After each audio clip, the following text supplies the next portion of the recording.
राहता शहरामध्ये शहराच्या मध्यवर्ती ठिकाणी संत सावता महाराज मंदिर आहे।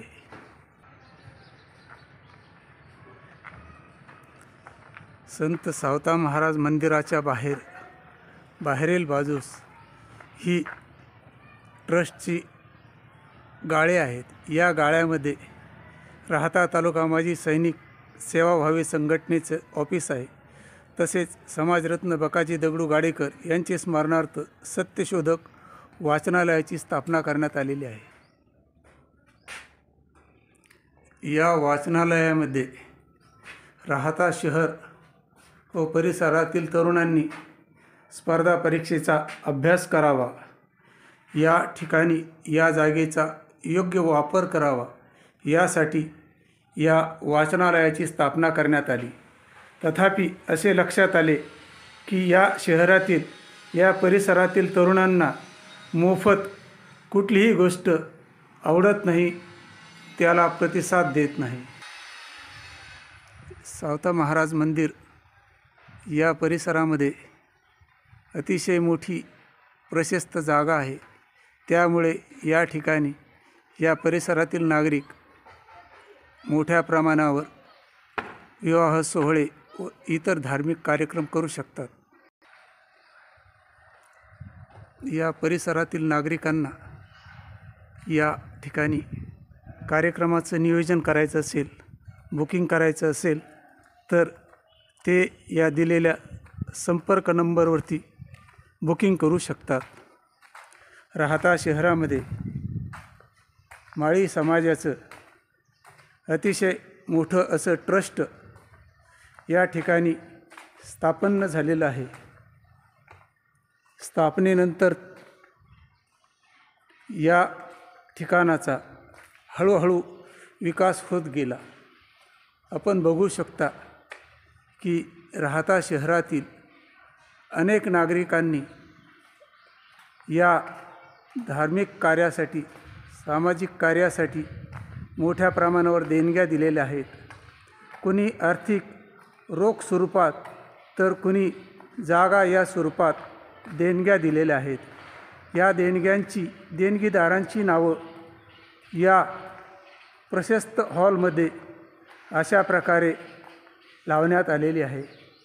यामुळे ज्यांचं योगदान या कामासाठी आहे त्या सर्वांची आठवण नक्कीच झाल्याशिवाय राहत नाही। या ठिकाणी विविध सांस्कृतिक कार्यक्रम करण्यासाठी तसेच विवाह सोहळ्याचे कार्यक्रमाचं नियोजन योग्य रीतीने होण्यासाठी या ठिकाणी मोठ्या स्टेजची निर्मिती करण्यात आलेली आहे। आपण पुन्हा बघू शकता की ही दुसरी बाजू, या दुसऱ्या बाजूला सुद्धा देणगीदारांची सर्व नावे या ठिकाणी लावण्यात आलेली आहेत। अशा प्रकारे ज्या व्यक्तींनी, ज्या कुटुंबांनी आपलं या ट्रस्टचे सर्व देणगीदार त्यांनी आपल्या ऐपतीप्रमाणे योगदान दिलेलं आहे। या योगदानामुळेच राहता शहरात इतकी मोठी वास्तू उभी राहिलेली आहे। या ट्रस्टचं रजिस्ट्रेशन माननीय धर्मदाय आयुक्त अहमदनगर यांच्याकडे झालेलं असून धर्मदाय आयुक्त यांच्या आदेशाप्रमाणे या ट्रस्टने संशोधन केलेली नियमावली स्वीकारली।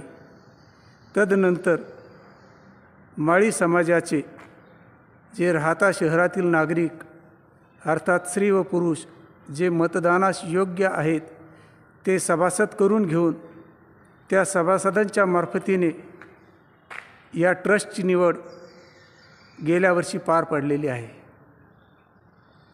अशीच प्रक्रिया राहता शहरातील वीरभद्र ट्रस्टने राबवली पाहिजे।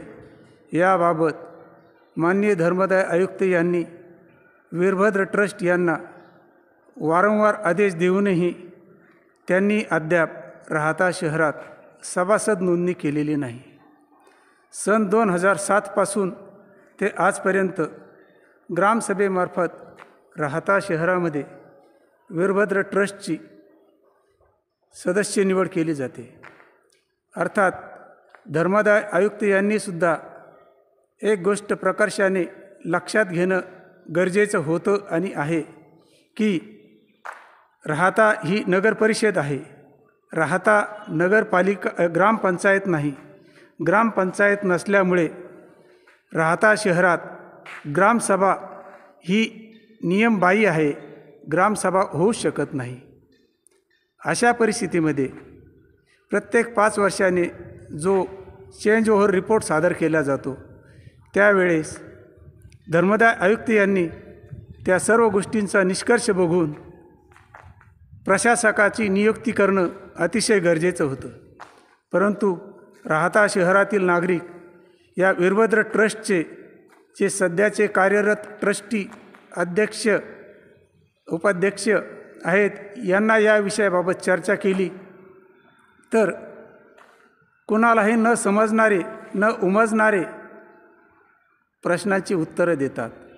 वास्तविक पाहता माननीय धर्मदाय आयुक्त यांनी या विषयात लक्ष घालणं निश्चितच गरजेचं आहे.